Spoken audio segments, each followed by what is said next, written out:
Okay, reactors, welcome back to the channel, the Nuclear Reactor, the reaction channel where all the reactions go. Nuclear. Before we get into this video though, if y'all are a sports fan, go over to my sports channel, Ring Culture, link in the description. But back over here playing the Nuclear Reactor, y'all know I believe every action deserves a reaction. And over here, we are very reactionary. Make sure y'all like and comment down below. That's how y'all push me into the algorithm.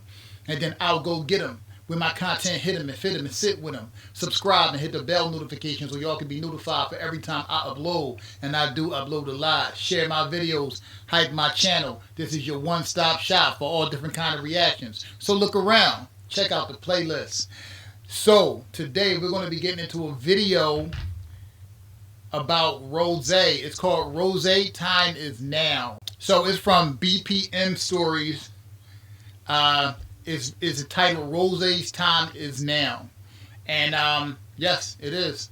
Y'all know how I feel about these living legends. And also, ROSÉ got snubbed at the Grammy. She should have won an award for APT. Go look at the view count of that video. It's totally absurd. But anyway, I'm not going to take too much time in this intro though, so let's go. Something unusual is happening in the music industry right now.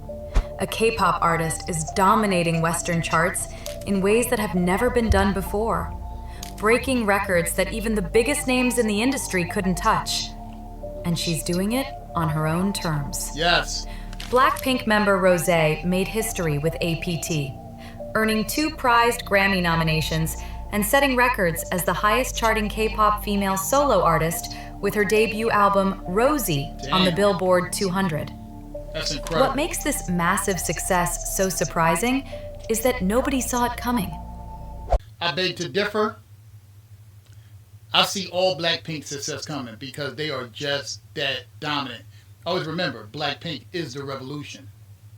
Is that nobody saw it coming. 3 years prior, her first solo track set records. But then she completely vanished from the solo spotlight for over 3 years. There were no new releases or announcements, nothing that suggested she was building toward this monumental level of success. This transformation isn't just about a viral song or a lucky collaboration. This is a story of calculated timing and dramatic transformation. ROSÉ didn't just meet expectations, she completely shattered them, becoming one of the most successful K-pop solo artists in Western chart history. So gorgeous. By the end of this video, you'll understand why ROSÉ's time is now, why it couldn't have happened any earlier, and what this moment reveals about breaking barriers that were never designed to be broken. Because ROSÉ's story isn't just about her, it's about every artist who's been told to wait their turn and what happens when they finally refuse to wait any longer.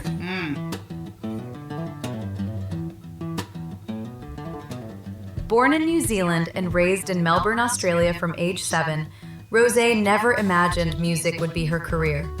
It was a hobby, something she did at home on her piano, in her church choir, nothing that felt like a real path forward. Oh, look how cute she is. When her father suggested auditioning for YG Entertainment in Sydney in 2012, she thought he was joking.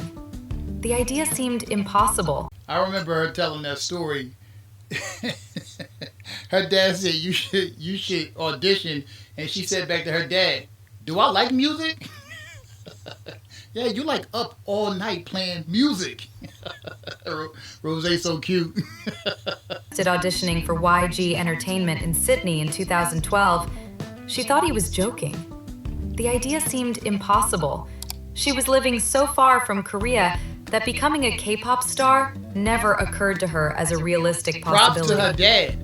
But she auditioned anyway, performed I Won't Give Up by Jason Mraz, and ranked first out of 700 contestants. That's absurd. Within 2 months, at just 15 years old, she had dropped out of Canterbury Girls Secondary College, signed with YG, and moved to Seoul. Wow. Everything happened so fast, she barely had time to process what was happening. Less than 6 months after joining YG, she was already working with G-Dragon on his track Without You, though her name wasn't publicized until years later when she was announced as a Blackpink member. After 4 years of training at YG, when the company finally decided to debut their new girl group in 2016, when they finally decided to reveal Blackpink, the world has never been the same. At YG, when the company finally decided to debut their new girl group in 2016, ROSÉ was the last member to be revealed. Not first, not even in the middle. Last. Wow. June 22nd, 2016. Just weeks before Blackpink's debut on August 8th, fans finally learned ROSÉ would be the fourth member. Jennie had been revealed first, positioned as the obvious ace. The it girl. Lisa second, the dance prodigy from Thailand. Jisoo third, the Korean visual and eldest member. All-around beautiful and then one. ROSÉ. This wasn't just marketing strategy. And then ROSÉ. It was a golden signal. Vocals. Industry insiders have confirmed what fans suspected. What did she say? ROSÉ. This wasn't just marketing strategy. It was a signal. Industry insiders have confirmed what fans suspected. YG was probably betting more on Jennie or Lisa for solo success. ROSÉ's appeal was harder to package. She wasn't the rapper. She wasn't the standout dancer. She was the vocalist in an industry that often prioritizes everything else. Her strength was her voice, and in K-pop's landscape dominated by choreography and visual concepts, that wasn't always enough to guarantee stardom. When Blackpink debuted, ROSÉ was positioned as main vocalist and lead dancer, but her role in the group's identity was less defined than the others. Jennie was the cool girl. Lisa was the dance machine. Jisoo was the actress visual. ROSÉ was the one with the pretty voice, talented and essential, but not the one people predicted would become. I agree, but I gotta say something about this. And when I say things about Blackpink, I think they're close together. So I think all of them are close together in dancing, but I believe there is an order they go in. I believe ROSÉ is the second best dancer on Blackpink, but I believe there's an order. I think they're all sandwiched together so tight. So if I say second best, that doesn't mean third and fourth can't dance. They're just right behind them. Also believe that ROSÉ and Jisoo have the best singing voices on Blackpink, and they're tied. Actually, I think Jennie is up there with them too, because if you listen to some of the songs that they do, some of the things Jennie does with her voice is just amazing. So I think those three are the best singers. I think Lisa is a great singer, but she's not. She's close to them. I just think that they're better singers. I think Lisa is the better dancer. You know what I'm saying? And I think Lisa and Jennie are tied for the best rappers in the group because, you know, and their swag and aura. So if I say one Blackpink may do something better than another one, it's not that I'm saying the other one is terrible. I think they're all exceptionally great, but they're just so close together, you know. So I saw the appeal of ROSÉ. Also, y'all heard me mention this in a few other videos, and I cannot stress this enough. In 2019, when Blackpink played at Coachella, ROSÉ was the #1 search artist after that show. Who is the blonde girl? The blonde girl ate. You see what I'm saying? So their stage presence, all of their stage presence is second to none. But I just wanted to point out that ROSÉ had this. They all have it individually, and when they come together, they like world dominators. Jisoo was the actress visual. ROSÉ was the one with the pretty voice, talented and essential, but not the one people predicted would become the biggest solo star. Right. Even after Blackpink's massive success, when solo debuts started happening, ROSÉ wasn't first. Jennie released Solo in November 2018. It took until March 2021 for ROSÉ to get her turn, over 2 years later. And when On the Ground dropped with her single album R, it was successful by most standards, selling 448,089 copies in its first week and setting the record for highest sales by a Korean female soloist at the time. Wow. The song made her the first artist to top the Billboard Global 200 as both a soloist and as part of a group. And she became the first Korean female soloist to enter the UK singles chart. But On the Ground peaked at number 70 on the Hot 100. And while it broke records in specific categories, it wasn't the explosive global breakthrough that would define her career. What nobody understood then was that ROSÉ wasn't ready yet. Not because she lacked talent, but because she hadn't figured out who she was as a solo artist separate from Blackpink. After On the Ground, she went silent for 3 years. No solo releases while fans wondered what was happening. And by the way, if you're enjoying this story, go ahead and hit that subscribe button. It lets me keep bringing you these in-depth breakdowns every single week. What nobody knew at the time was that behind the scenes, everything was changing. In December 2023, YG Entertainment announced that all Blackpink members had renewed their contracts for group activities. But something crucial was different. Yes. The members had decided not to renew their individual contracts with YG for solo work. Smartest move ROSÉ, along with Jennie, Lisa, and Jisoo, was officially free to pursue her solo career outside the company that had managed her for over a decade. The decision was massive but quiet. No dramatic announcements, no public fallout, just a simple statement that changed everything. ROSÉ could finally control her own music, her own image, her own direction for solo work. But stepping outside YG's solo management meant starting from scratch. She needed new management, new distribution, new everything. Yeah. In June 2024, 6 months after stepping away from YG's solo management, ROSÉ signed with the Black Label, an associate company of YG Entertainment founded by Teddy, Blackpink's main producer. I love Teddy. It was a strategic middle ground. She maintained the creative connection to the team that understood her voice, while gaining independence from YG's corporate structure. 3 months later, in September 2024, she signed with Atlantic Records, home to Bruno Mars, Coldplay, and Ed Sheeran. The Atlantic Records signing was significant not just because of the label's prestige, but because of what it represented. ROSÉ wasn't positioning herself as a K-pop solo artist trying to cross over. She was positioning herself as a global pop artist who happened to be from K-pop.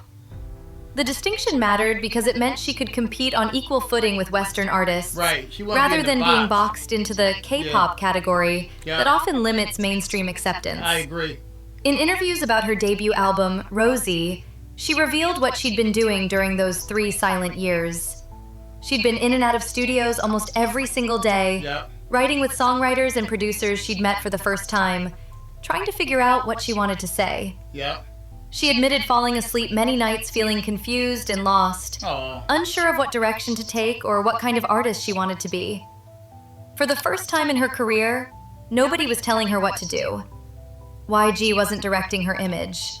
There were no monthly evaluations, no pressure to fit a specific mold, just ROSÉ and a blank canvas. She was writing her own material, exploring her own sound, discovering her own voice separate from Blackpink. The album ROSÉ became a journal of her experiences in her early 20s, relationships, heartbreak, fame, vulnerability she couldn't show as part of a group. Masterpiece. The 3-year silence wasn't wasted time or being held back. It was ROSÉ taking control of her narrative for the first time in her career. And when October 2024 arrived, the world was about to find out exactly what she'd been preparing for. Atlantic Records arranged a meeting at Bruno Mars' LA studio. Wow. ROSÉ walked in starstruck, immediately trying to get the most out of the meeting because she thought it would be their first and last encounter forever. Wow. She was hustling information from him, asking questions, looking for advice, trying to learn everything she could about navigating a solo career. Mars remembers her determination, the way she came prepared with specific things she wanted to understand about the industry. When Bruno Mars requested song pitches for a potential collaboration, ROSÉ sent him 3 tracks: Number 1 Girl, 3 AM, and APT. The first thing Mars texted back was asking what APT meant. She explained it was a Korean drinking game, and he responded saying it was crazy in the best way possible. Mars chose APT. Mars also co-wrote and co-produced the opening track, Number 1 Girl, but it was APT that he knew would be special. He said Rosé's voice on the hook had magic to it. Yeah. And he loved that it She came is so from her pretty. culture, not just another pop song about love or whatever. Oh wow, Bruno! What insight by Bruno Mars? He loved that it came from her culture. That is one of the appeals to the song. Oh, and I didn't want to pause this earlier, but since I'm already talking, I believe that the four girls not signing for individual management with not re-signing for individual management with YG was a great decision. It shows how smart and intelligent they are. Because now I'm not knocking YG, but YG wasn't allowing them to bring out music as much as they wanted to. You know, you hear a lot about their discography being small, but even if their discography is small, they have all no skip songs. All songs are just bangers. But for them to be their own managers, I just thought that was ingenious by the four members, and that they would still come back together as a group. So yeah, just had to tell y'all that. Rosé's voice on the hook had magic to it, and he loved that it came from her culture, Yeah, not just another pop song about love or whatever. yeah. It was authentically her, and that made all the difference. The recording session was nerve-wracking for Rosé. She admitted being so nervous that she choked on water right before recording the bridge. Despite her nerves, she watched in awe as Mars picked up the guitar, then the bass, then played drums over the track. Wow. She kept thinking he was a genius, He is. that she was witnessing someone who understood music on a completely different level. And he does. APT dropped on October 18th, 2024, and the reaction was immediate. The song hit 100 million Spotify streams in just 7 days, the fastest for any K-pop female solo artist. Insane. It became the first #1 song by a K-pop artist on Billboard's Pop Airplay chart, and peaked at #8 on the Billboard Hot 100, one of the Insane. highest positions ever achieved by a K-pop female solo artist. Critics praised how the song turned everyday Korean language into a global phenomenon, Yeah. emphasizing how it reflected Korean artists' growing global influence. What made it work wasn't just Mars's star power. It was Rosé revealing a more approachable and upbeat side that fans had never seen before. Within Blackpink, she'd always been cast as the sweet singer-songwriter type, but APT flipped the script with punchy pop-punk energy She that always been a channeled badass. rebellious spirit. She always been a badass too. When the though. Grammy not punk type, but APT flipped the script with punchy pop-punk energy that channeled rebellious spirit. When the Grammy nominations came through in November, the significance went beyond just the recognition. Yeah. Record of the Year and Song of the Year aren't categories that get handed out for being popular or going viral. They recognize artistic merit, cultural impact, songwriting craft. The Recording Academy was acknowledging that Rosé had created something that mattered to people who didn't know Blackpink, Yeah. who didn't follow K-pop, Yeah. who just heard music and connected with it. BTS paved the way with HYBE's resources behind them. Yep. Blackpink dominated with YG's infrastructure. Yep. But Rosé? She stepped outside YG's solo management system and proved you don't need traditional K-pop infrastructure for solo success. Exactly.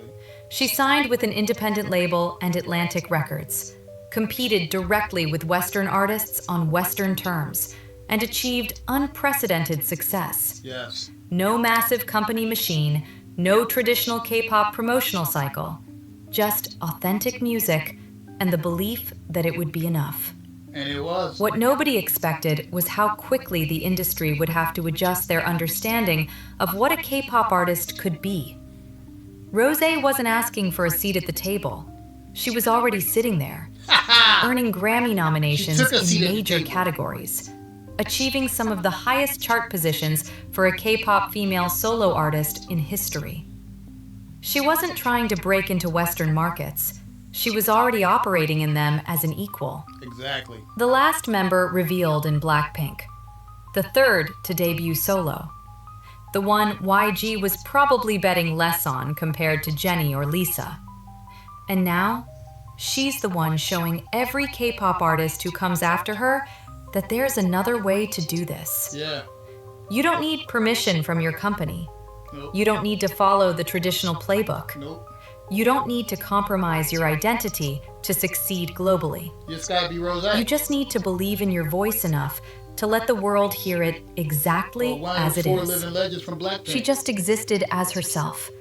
Unapologetically Korean, unapologetically vulnerable, unapologetically different from what people expected a K-pop idol to be.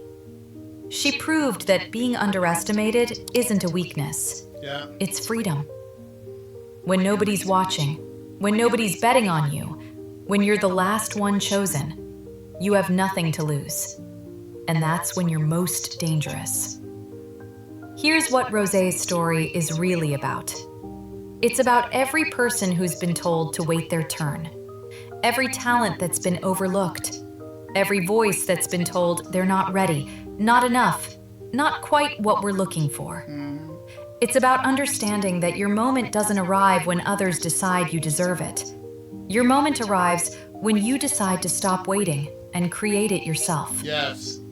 Rosé spent her entire career being told to be patient. Patient while training for 4 years. Patient while being revealed last. Patient through 3 years of silence.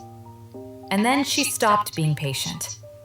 She took control of her solo career, made bold choices, and refused to let anyone else define what she was capable of achieving. That's the lesson. Yeah. That's what matters. Yep. Not the awards or the records, but the courage it took to take control of her narrative. Step out there. The strength it took to sit in studios feeling lost and keep writing anyway. Wow. The belief it took to release music that was authentically hers and trust that it would be enough. Your time is coming. Maybe not today, maybe not this year. Maybe you're in your own period of silence right now, wondering if you made the right choice, if you're good enough. Inspiration for anybody out there trying to achieve their dream. Might not be today, might not be this year, but just keep going and you'll get it. Yes, yes. I love this. This is a great, underrated video. Maybe not this year. Maybe you're in your own period of silence right now, wondering if you made the right choice, if you're good enough, if anyone will care when you finally show the world what you've been working on. Wow. But Rosé's story proves that silence isn't failure, it's preparation. Being overlooked isn't rejection, it's opportunity. And waiting for your moment doesn't mean you're falling behind. It means you're getting ready. The proof that your moment doesn't come when others believe in you. It comes when you believe in yourself enough to make it happen. Come on, bro. Her time is now, and yours is coming. You just have to be brave enough to seize it when it arrives. Yes, yes, yes. If Rosé's story resonates with you, if you've ever felt like you were waiting for your moment or doubted whether it would ever come, let me know in the comments. What part of her journey speaks to you the most? The 3 years of silence? The decision to take control of her solo career? Or the courage to release music that was authentically hers? Yes. And if you want more stories like this, where we go beyond the headlines and understand what it really takes to break through, hit that subscribe button. Because there are so many artists rewriting the rules right now, and their stories deserve to be told. Thanks for watching. I'll see you in the next one. That was an inspirational video, and it was starting to get me hyped, and it was just getting to me. I loved it. I loved it. Rosé is just an icon. The only thing is, I always seen all 4 Blackpink members as individual superstars that just happen to be in the group, because they are that. They just have that type of aura with them. It's powerful. So my fellow Blinks, my reactors that are my fellow Blinks, y'all sound off on our girl Rosé down in the comment section. I'll be down there with y'all. I always enjoy hearing from and interacting with my fellow Blinks. Always remember, pleasure, all minds, reaction, well, that belongs to y'all. I love y'all. Peace.